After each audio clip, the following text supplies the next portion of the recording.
Is this what we've got to look forward to from our politicians? What I find unacceptable, though, is some of those who've got legitimate objections joining hands with some of those outside who are part of a far-right group who are... Some of those outside... Some of those, let's be frank, let's call a spade a spade. Some of those outside are part of the far right. Some are COVID deniers. Some are vaccine deniers. And some are Tories. Yes, Sadiq Khan calling people, the public, that he serves far-right for disagreeing with his ULEZ plans. The contempt with which he holds the public, extraordinary. And decisions like this from Sir Keir Starmer, who has, in my view, ill-judgedly appointed Sue Gray, whose words back in the COVID days were seen as impartial, to a top job in the Labour Party. And now, as the politicians from all sides fight amongst themselves to lay blame for the wrongdoings of the pandemic, many putting it firmly with Boris, they appear to have forgotten that it was, in fact, civil servants who attended these rule-breaking gatherings, civil servants who led us to believe that they are impartial until the likes of Sue Gray, who is also in charge of ethics, revealed her allegiance. Shocking. And instead of leaving things like Partygate, where I believe it belongs, with public interest only when the results are known, and instead of focusing on the cost of energy, the food shortages, channel crossings, the contents of Rishi's deal with Ursula the Pussy von der Leyen, Pussycat even, sorry, excuse me, it's just Pussycat Eyes, just so you know.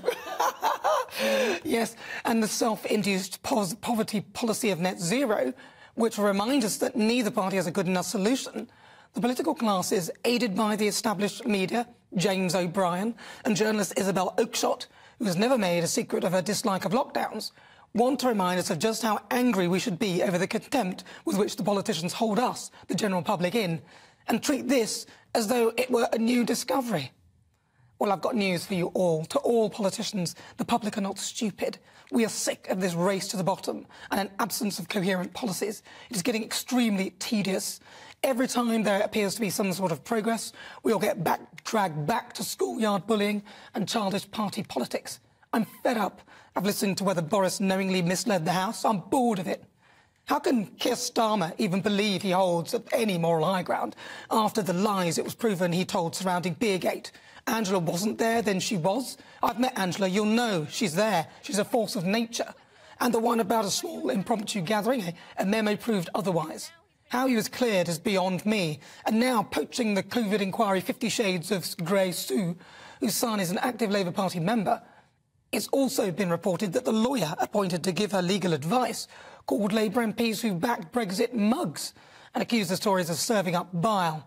And according to the Daily Mail, he posted an online message which branded Boris Johnson a reckless and dangerous, and in his post stated, "If you trust Johnson, you're a mug." If this is the case, why was a clear Remain supporting barrister given such a politically sensitive post? As interesting as all this is, it should not, in my view, hog the spotlight. Why is diesel so expensive? What are Ofgem doing? What about water companies? Somewhere hidden in the distraction was a story about drought, which is no doubt largely caused by leakages and lack of investment. Surely our very life source is more important.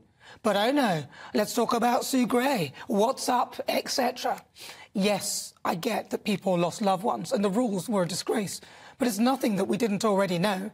By all means, punish those who have direct involvement with malpractice, but can we please focus on what's important? The party is now over.